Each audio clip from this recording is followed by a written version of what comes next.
Queridos irmãos e irmãs da nossa casa de amor, trabalho e acolhimento, Cristo Redentor. Nossa alegria renovada em trazermos mais uma vez a reflexão nesse mês de novembro, muito propícia, o porvir e o nada, que é abordado de uma forma mais aprofundada no livro O Céu e o Inferno, esse quarto livro do Pentateuco kardeciano, publicado em 1865, que trata da justiça divina segundo o Espiritismo. E no capítulo 1 da primeira parte, Kardec, sobre esse tema, o porvir ou a vida futura e o nada, traz alguns questionamentos e colocações, dizendo: vivemos, pensamos e operamos, eis o que é positivo. E que morremos não é menos certo. Mas, deixando a terra, para onde vamos? Que seremos após a morte? Estaremos melhores ou piores? Existiremos ou não? Ser ou não ser, tal a alternativa. Para sempre ou para nunca mais? Ou tudo ou nada? Viveremos eternamente ou tudo se aniquilará de vez? É uma tese essa que se impõe. E quem de nós não nos faz essa pergunta? Quem de nós, muitas vezes, não nos deparamos com esses questionamentos, já que somos espíritas, de outros irmãos nossos que precisam compreender essa realidade da vida presente no corpo físico e da vida espiritual. E para balizar o entendimento da doutrina espírita sobre a vida futura, Kardec desenvolve alguns raciocínios de conceitos filosóficos, de teorias, doutrinas, e mais especificamente sobre o niilismo e o panteísmo, onde o niilismo é a existência que se restringe ao momento presente, que o nada restando após a morte do corpo físico. E, em assim sendo, a tendência do ser humano será concentrar toda a sua vida no hoje, basicamente usufruindo de tudo o que venha a conquistar. Afetos, família, aquisição de conhecimento, acreditando nada disso vir a permanecer após a morte do corpo material. Não acreditando na continuação da vida após o desvanecimento do corpo físico, esse ser intensifica seus interesses unicamente em si próprio, exacerbando um perfil egoísta e descuidando-se dos laços de solidariedade e fraternidade. Laços esses que sabemos são essenciais para a vida de relação, para a vida de sociedade. Portanto, agindo assim, aqueles que acreditam que a vida não prossegue e que nada há após a morte do corpo, não pode valorizar a vida social. Então, não se comporta, de uma maneira geral, como um ser social. A outra visão filosófica é o panteísmo. Pan significa tudo e Theos significa Deus. Nesse caso, Deus é ao mesmo tempo espírito e matéria. Todos os seres e corpos da natureza compõem a divindade. Deus é o conjunto de todas as inteligências reunidas. E assim, o ser nasce como parte da divindade e depois da morte do corpo físico, retorna para o todo, mantendo-se como parte dessa mesma divindade. Não seríamos, dessa forma, seres com individualidade, porque sempre seríamos parte desse todo, que é a própria divindade. Ou seja, não haveria criatura e criador.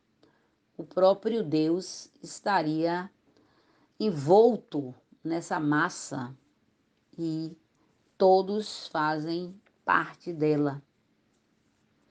Naturalmente que a razão, a lógica, nos leva a não aceitar esse tipo de filosofia. Porque temos dentro de nós o desejo de que há uma razão de ser para aqui estarmos e de que Deus, sendo um ser soberanamente bom, justo, onisciente, onipresente e onipotente, criou-nos com uma finalidade. E com uma finalidade, sem dúvida nenhuma, nobre. Portanto, dentre as alternativas do nada, da absorção no todo, ou na crença da individualidade da alma, antes e depois da morte, o Espiritismo adota essa como a sua filosofia e nos traz provas e todo um entendimento através de inúmeras passagens, informações, fenômenos, através da mediunidade, através das informações que nos chegam da espiritualidade, pelos diversos médiuns e toda a literatura, desde o Pentateuco, das experimentações que foram feitas para a codificação dessa doutrina, o entendimento de que somos almas criadas com individualidade, com todo o potencial para promover, construir a própria trajetória evolutiva, desde a condição de espíritos criados simples e ignorantes até alcançarmos a perfeição possível para a criatura. Então, é para essa crença que a lógica nos impele e que a maioria das religiões tomam como base. Ou seja, é a crença no porvir, no futuro, na sobrevivência do espírito além da matéria, que nos torna criaturas com características próprias, individualizadas. Os nossos conceitos, inteligência, conhecimento, emoções, compromissos e tudo isso dentro do livre-arbítrio, que é característica essencial para que sejamos responsáveis pelos nossos próprios atos, para que possamos, de forma consciente, desenvolver o nosso caminho, a nossa trajetória, vencendo as nossas imperfeições, trabalhando-nos para o progresso espiritual. Então, como seres imortais, nossa verdadeira identidade nesse universo multidimensional é através do espírito que dá vida ao nosso corpo, que assumimos uma personalidade com valores, compromissos, responsabilidades éticas, particularidades bem específicas, bem concernentes ao nível evolutivo em que nos encontramos.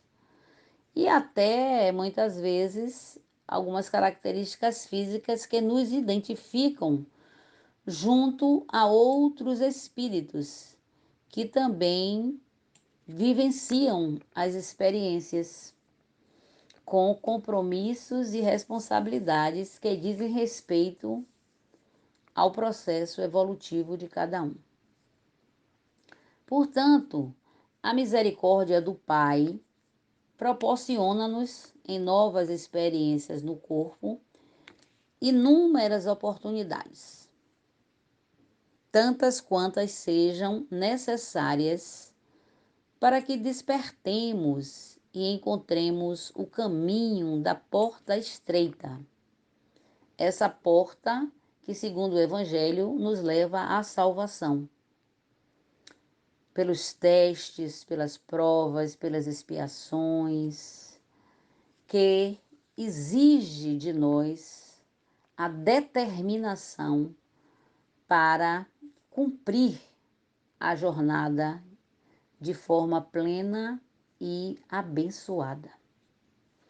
No Evangelho segundo o Espiritismo, Jesus designa claramente a vida futura na passagem relatada por São João, no capítulo 18, versículos 33, 36 e 37.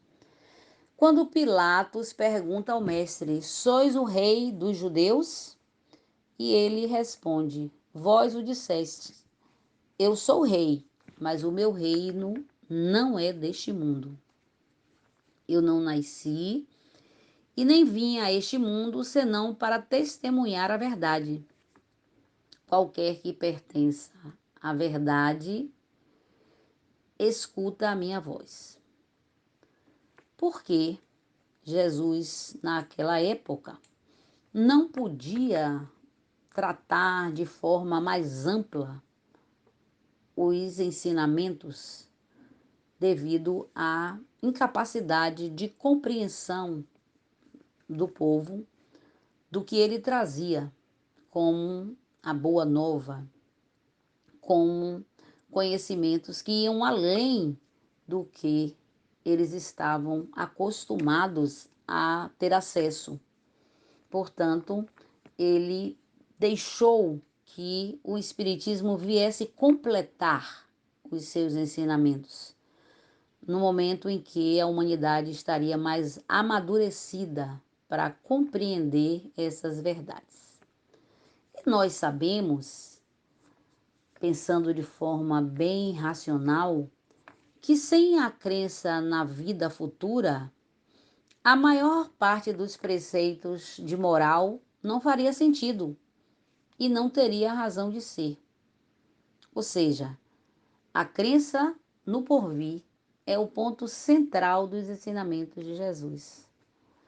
Porque se pensássemos que só temos uma única vida, por que deveríamos nos preocupar com questões morais, já que ao morrermos não teríamos que dar nenhum tipo de satisfação a ninguém, iríamos para o nada, para o vazio.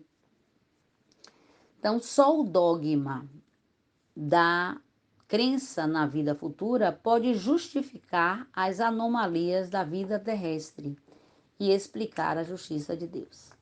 Então, todas aquelas dúvidas que somos acometidos no nosso dia a dia, com as desigualdades, com situações que muitas vezes nos parecem absurdas, inaceitáveis, incompreensíveis, elas, se olhadas pelo prisma da vida futura, da continuidade da vida, e principalmente para nós que acreditamos na multiplicidade de existências, temos a certeza de que Deus é efetivamente um Pai justo e de que tudo o que acontece está submetido às leis por Ele criadas.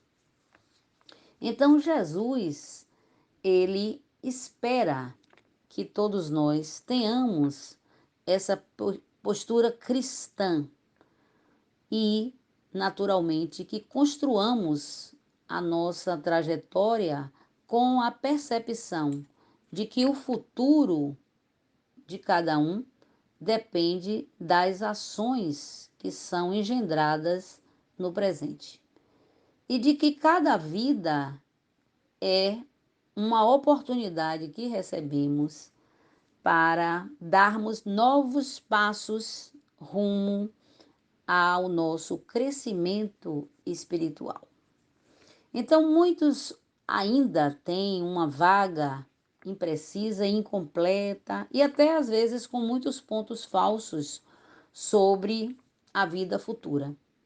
E até essas dúvidas levam alguns à incredulidade, porque é até mais fácil você dizer que a vida não prossegue e que por isso você se exime de responsabilidades. Mas, intimamente, temos essa chama dentro de nós, de que estamos submetidos às leis, de que não fomos criados apenas para uma única vida e de que há uma proposta embutida na vida de cada um para promover, para construir a sua própria evolução. E, mais uma vez, dizemos que a vida futura, ela deixou de ser, com o Espiritismo, um artigo apenas de fé, uma hipótese, porque esse estudo, esse aprofundamento e essa prova que temos de que a vida continua, dissipou toda a incerteza sobre todas as provas que enfrentamos na vida material. Porque a sobrevivência da alma, a existência além túmulo, também chamada de porvir ou vida futura, passou a ser uma realidade material, demonstrada pelos fatos.